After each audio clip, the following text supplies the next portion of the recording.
Good evening, everybody. I'm Raheem Escalay, and this is 413 Sportstalk.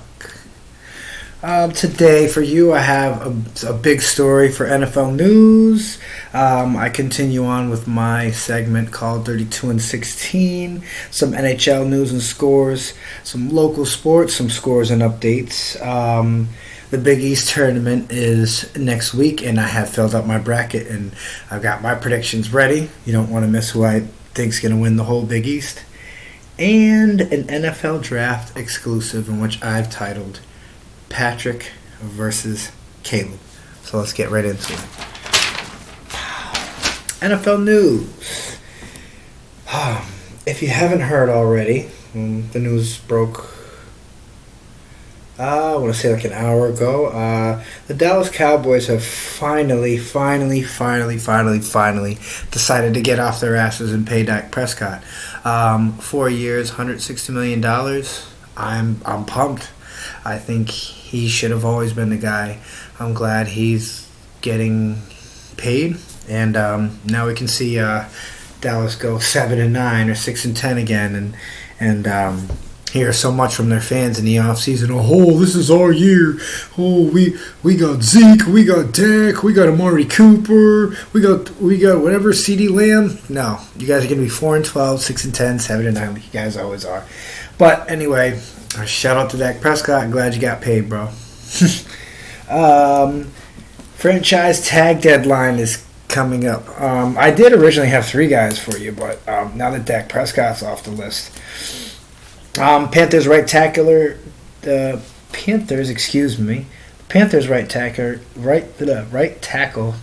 Moton, and Detroit Lions wide receiver Kenny Golladay. Both are on restricted. Both are in the neighborhood of the franchise tag. I don't see why either one of these teams wouldn't tag these 2 players. I think Moton could go. The Panthers lineman, they need him, obviously. That team has holes in many areas. So I don't think they would get rid of him. And Kenny Golladay is definitely going to sign that contract. Dan Campbell is going to want to get as many reliable targets for Jared Goff as he can. And remember, it is Detroit. But Dan Campbell swears he's going to turn things around. It's just a bunch of smoke and mirrors. Detroit's going to suck again like normal. But I don't know. I think if they're to have any type of success, they definitely need to retain Kenny Golladay. That is definitely a must. Dak's no longer in that franchise tag territory because he just signed his deal. So there's that. There's my little NFL news, that little tidbit for you. Now we continue on with my segment of the show, 32 and 16. And the 2 teams I have up for dissection today are the Cleveland Browns and the Cincinnati Bengals. Whoa. Let's start with the Bengals. They started the year with the number 1 overall pick in Joe Burrow, former LSU quarterback.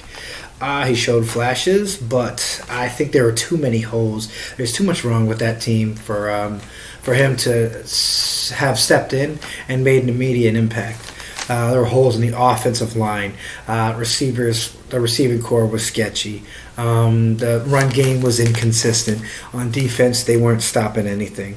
So I believe that in a couple of years, Joe Burrow might be something. He might develop in a couple of years, but as of now, I think the Bengals are still in the rebuilding process. They were 4-11-1 this year. I think again they draft some kind of help for Joe Burrow in this year's upcoming draft. I don't think they can get much better, so I'd say maybe 6-10 for the Bengals. If they can keep Joe Burrow healthy, they're still going to struggle on both ends of the ball, but keep Joe healthy and see what he does. Moving on to, I call these guys the Cowboys of the AFC, the Cleveland Browns. Doesn't matter who's on their squad. It doesn't. It didn't up until last season. It didn't seem like they could do anything. Fast forward to last year, a couple years actually before then, they got Baker Mayfield, and they brought in Odell Beckham and Jarvis Landry. Over the last couple of seasons, they've been building guys up. They got Kareem Hunt too, along with that stud at running back Nick Chubb. I don't think anyone can take down. I think he's a beast. So Cleveland's been stockpiling talent, but it wasn't until last year, I think, that they found who they were as a team. It doesn't matter how many good guys, how many names you have on a. It doesn't matter how many names you have on a roster if none of them are performing. If the scheme's not right, if there's no team identity, then it's not really going to be successful. So I think the Browns kind of found who they were last year. They were 11-5, made the playoffs, and then obviously struggled and got their asses handed to them by the Chiefs. I think it's still too early to even think Super Bowl with them, but just for them making the playoffs for the first time since 2002. And I think that's remarkable. It's a good look for the franchise, and I think going forward, now that they have their identity, now they just got to stockpile a little more talent on the defensive end, and maybe a Super Bowl will come because Tom Brady's out of the AFC, so that ups your chances just a little bit anyway. So that's 32-16. NBA All-Star Weekend. First, we'll talk about. Well, I'll give you my opinion on it. I enjoyed all the contests. I think the game was good. I think maybe the thing that was missing was the fans, especially during the three-point contest when Michael Conley and Steph Curry were going back and forth. I felt if the crowd were there, especially when Steph Curry was shooting, it would have been phenomenal. Conley was drained a bunch of them quick, and then kind of tapered off as far as hitting the shots. And Curry started kind of cold, but as you know, just like Tom Brady, you could be winning 1,000-0, and if Tom Brady's on the field, he still can come out there and beat you. So you know what Curry did? Mike Conley was beating him for a while, and Curry came back and won the three-point contest.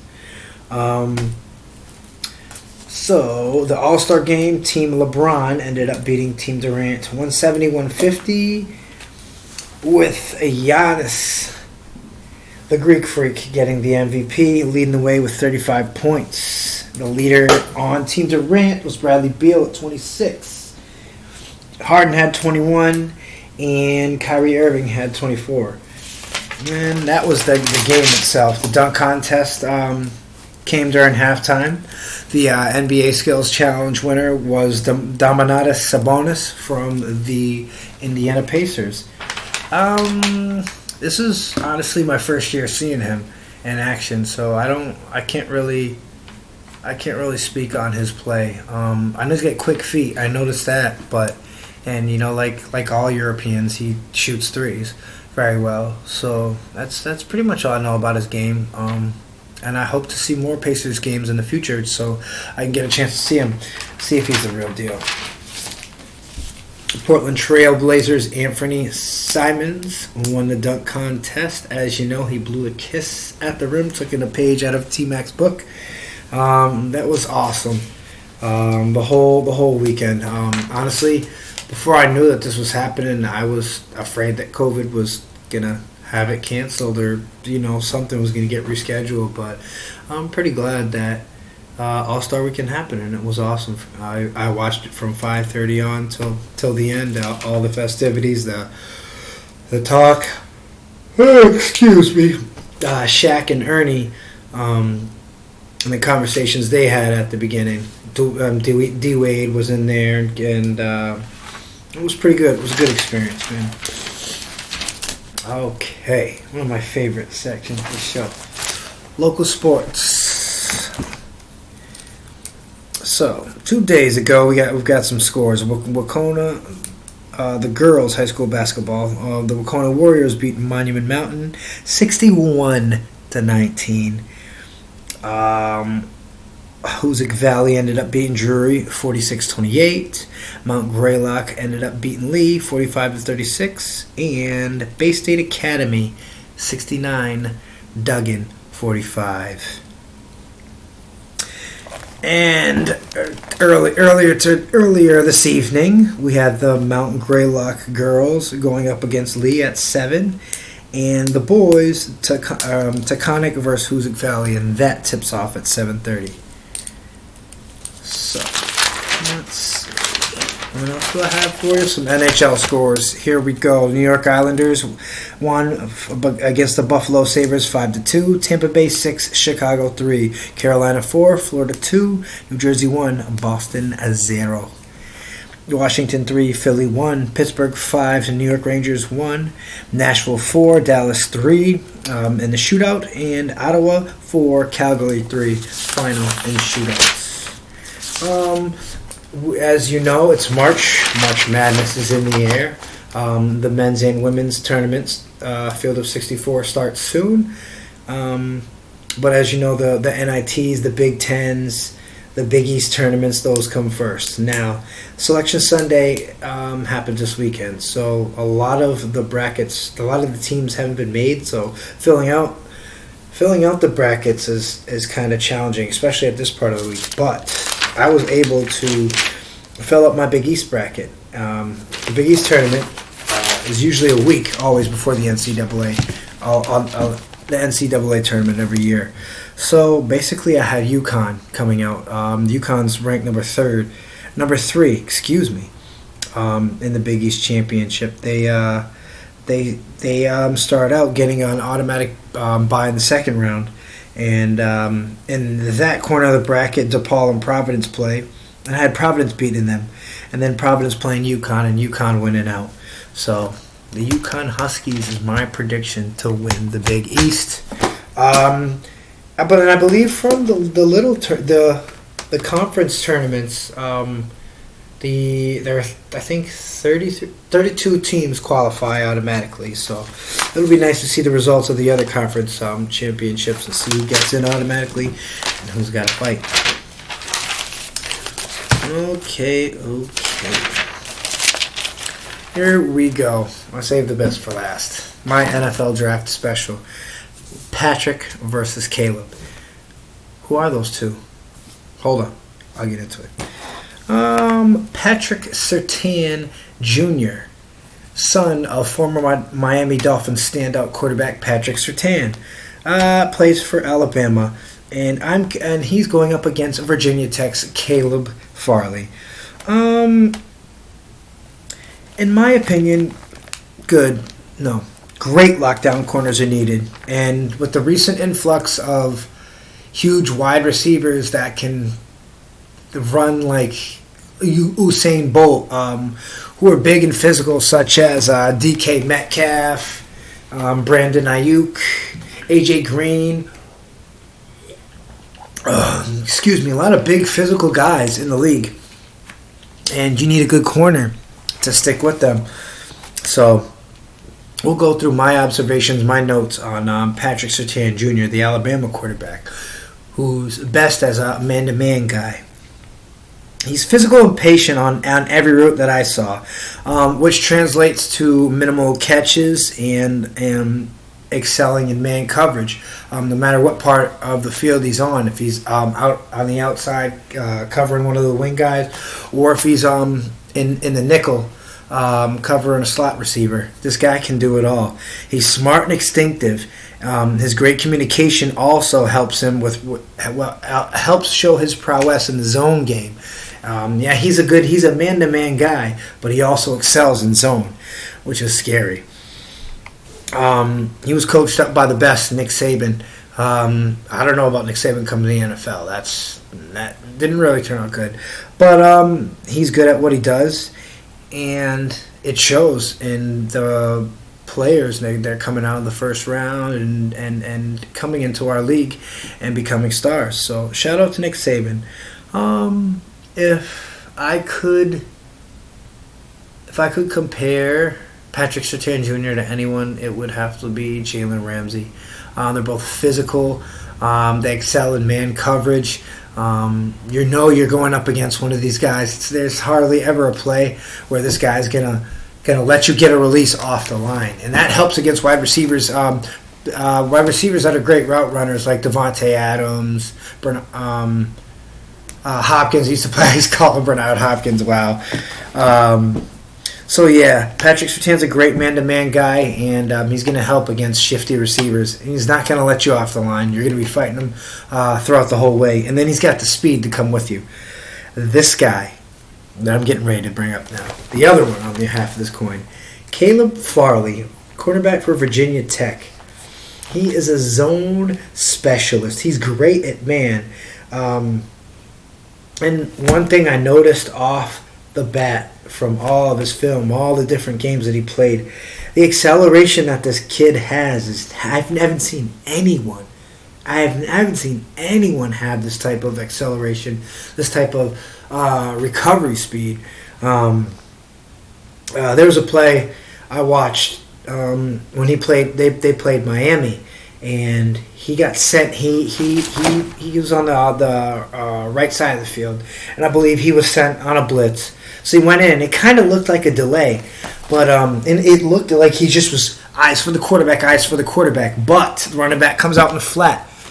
Now, as soon as running back comes out in the flat, not even a second, maybe a half a second's notice, and his hips swivel, and he's already running with the running back stride for stride.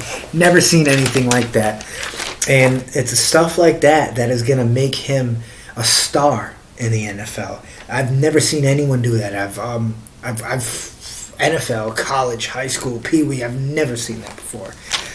Quickness combined with perfect acceleration that I just mentioned make him a beast in either man or zone coverage. Whoever locks up and gets him, who did I predict to get Farley? I believe the Cowboys, 10th overall in this year's draft, or I might have them getting Slater, or Sean Slater, the tackle out of Northwestern. I'd have to go back and look, but gee, guys, whoever gets Caleb Farley is in for a great franchise corner. Either one of these guys, whoever gets Patrick Surtain Jr. as well. I predict both of them will go top 20. Patrick Surtain, I think, is top 10 most definitely. I think he's earned that right. And Farley, so we'll scale that back a little bit. Top 15. But that's where I think is going to happen with those two. Patrick Surtain, Caleb Farley. Let's see where they go in the draft. Thus concludes episode 8. I want to thank you guys. People who like and support the show. You guys are still watching it. I greatly appreciate it. It only gets greater later, like I continue to say. Soon we'll have our own space, get some products in here, get some of these contests rolling, and hopefully get some guests on these shows. I really want to sit down and talk to student athletes, coaches. I want to learn about these schools, their play styles, and even have a lot of interaction with the community. You know, if you're not necessarily a student athlete or any of those titles that I mentioned, you know, at least you can jump on here and get involved in a conversation when, per se, if I'm talking about your team and I'm on live, you know, jump in the comments, say, hey, can I come in the box real quick? Sure, I'd love to. If you're a Cowboys fan, you can do it, but don't start talking about Super Bowls because you will be blocked, kicked out, X to whatever. Yeah, no Cowboys fans talking about winning. But other than that, yeah, I would really appreciate liking, share, comment, criticism, anything. I'm trying to make this huge, trying to do better, and I really think the only way is to get feedback. So I'm kindly asking you, if you're watching this video, if you scroll on my page, if you see one of the statuses, you react to it, whatever, please, some type of something would be greatly appreciated. And thus concludes episode 8. Go Central Boys. Shout out to the best quarterback in the city, William Watson III, and them Central Eagles, the Central Golden Eagles. I am Raheem Escalade. This is 413 Sports Talk. I am out.